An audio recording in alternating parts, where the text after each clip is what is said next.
Equipped with UH-1 Hueys, the 1st Cavalry is designed to insert soldiers into combat using helicopters. For this encounter, they will make their first attempt at inserting a force of 450 Americans to fight the 200 NVA. But as the men prepare for battle, a potentially serious problem weighs on the mind of the commanding officer, Colonel Hal Moore. The spot where they will land, a small clearing designated Landing Zone X-Ray, was chosen because of its close proximity to the enemy.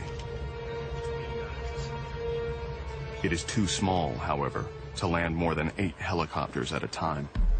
With each chopper able to carry only about 6 men, it will take several hours to get all 450 soldiers on the ground.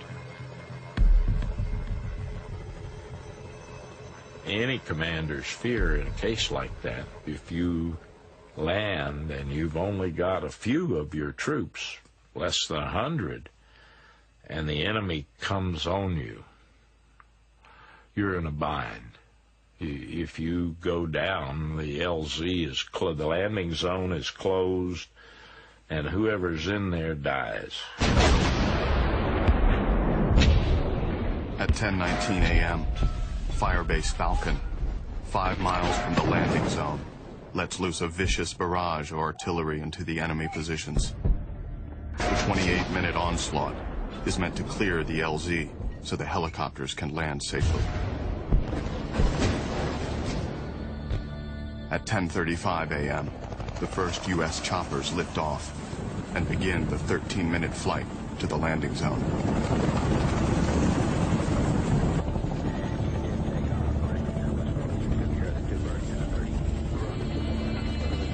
Four miles outside of LZ X-Ray, the choppers drop to treetop level.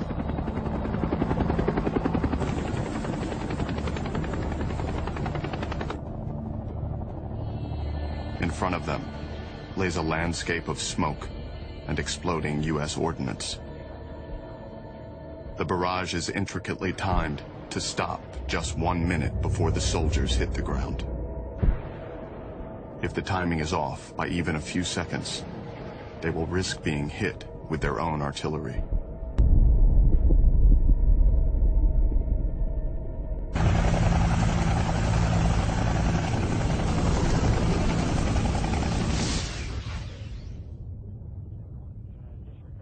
I was staying close to the tent where the radios were. Radios were at brigade headquarters, so that I could hear if anything started happening. This is 6-5, we have negative contact, all the birds have blown to us. Now, another 200! Bravo Company is sweeping the area around the LZ. So far, all is quiet.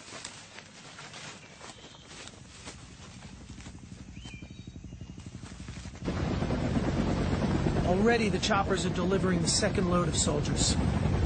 Everything seems to be going according to plan until 11:15 a.m.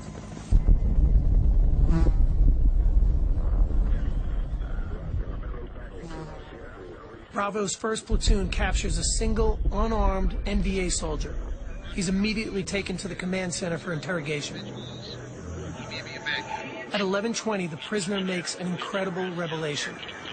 He tells the interpreter there are 3 full battalions of North Vietnamese soldiers on the mountain, and that all of them want very much to kill Americans. It's unbelievable. 3 battalions, that's almost 1,600 soldiers. No one can believe what they're hearing.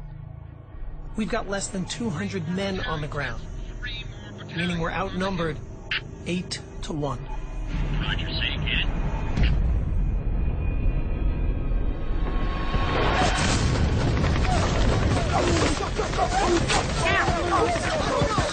Within minutes, U.S. and North Vietnamese forces are locked in vicious combat. While the men on the ground desperately attempt to keep the North Vietnamese from overrunning the LZ, the pilots of the 1st Cavalry continue to ferry in the remainder of the 450 men amid a vicious torrent of enemy bullets and rockets. There are things about battle that movies cannot teach you, and that is the true, horrendous noise of battle.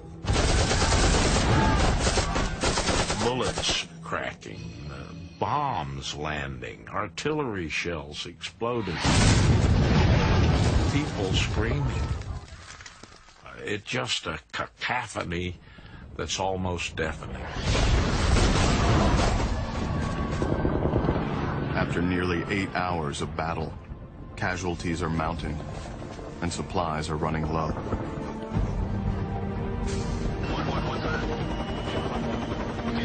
But with night fast approaching, all further landings must be called off until dawn. The 450 battered Americans are on their own and will have to survive the night in the face of an overwhelming enemy.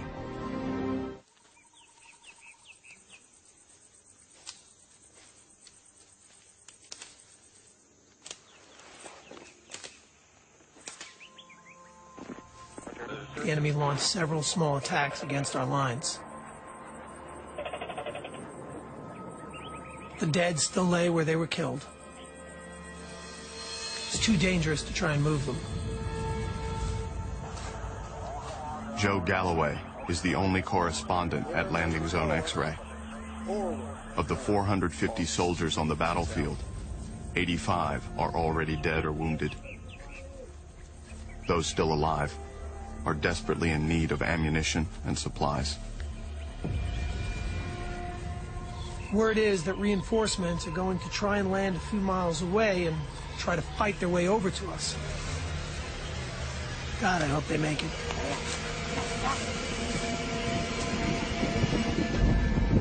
At the base of the Chupong Mountain are nearly 1,600 enemy soldiers. A few hundred yards in front of them stands only a thin line of Americans, pounded and exhausted from nearly 24 hours of constant fighting. The enemy's sporadic attacks during the night were to determine the most vulnerable points in the U.S. lines. Now they know the best way to breach them, and they are preparing to put this knowledge to use. Some of the men are down to hand-to-hand combat.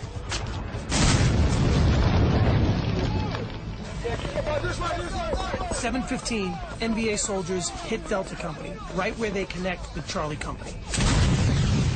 The line is starting to break down. Enemy's bullets are passing right through the command area where we were sitting.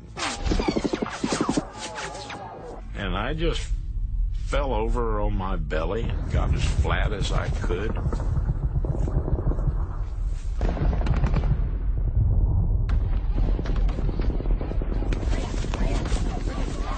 And finally, Colonel Moore looked at the Air Force liaison lieutenant, Charlie Hastings. Moore looks at him and says, "Call Broken Arrow." Broken Arrow was a code at that time, meant that an American unit was in dire danger of being overrun and wiped out. And when that call was given, every available fighter bomber in Vietnam diverted to that place to deliver their bombs.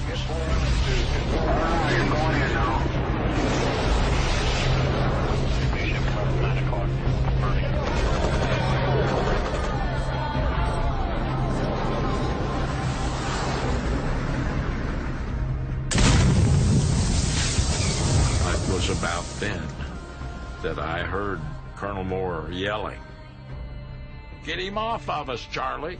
Get him off of us. Call that SOB off." And I looked up, and there are two F-100 Super Sabre jets like this. They're coming directly at us.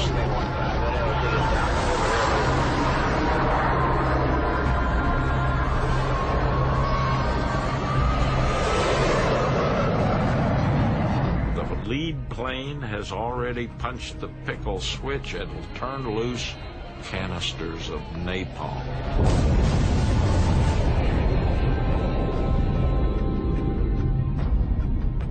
Hal was trying to stop the second guy from dumping his on us.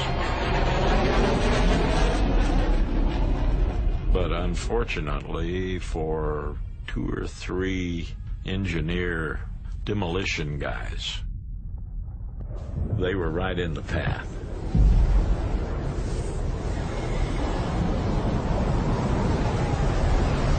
And in that flame, I could see these 2 men dancing and screaming.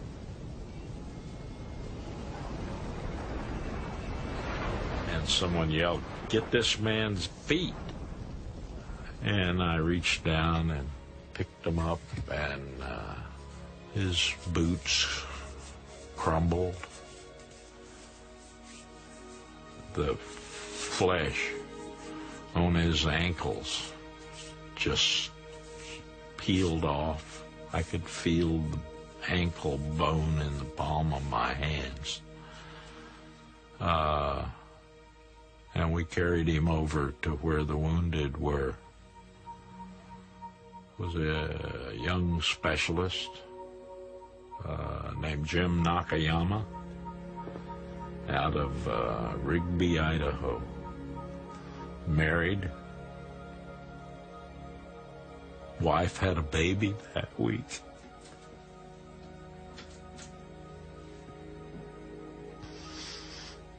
He died 2 days later. Despite the friendly fire incident, the close-in bombing support from U.S. aircraft succeeded in pushing the enemy back and allowed the Americans to regain the offensive.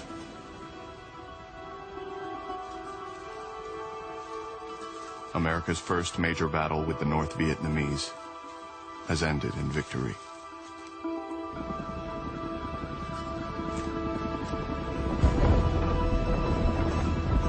One soldier pulls a small American flag from his pack and hangs it on a shattered, blown-up tree stump. He looks at his buddies and grins. Just like Iwo Jima, he says.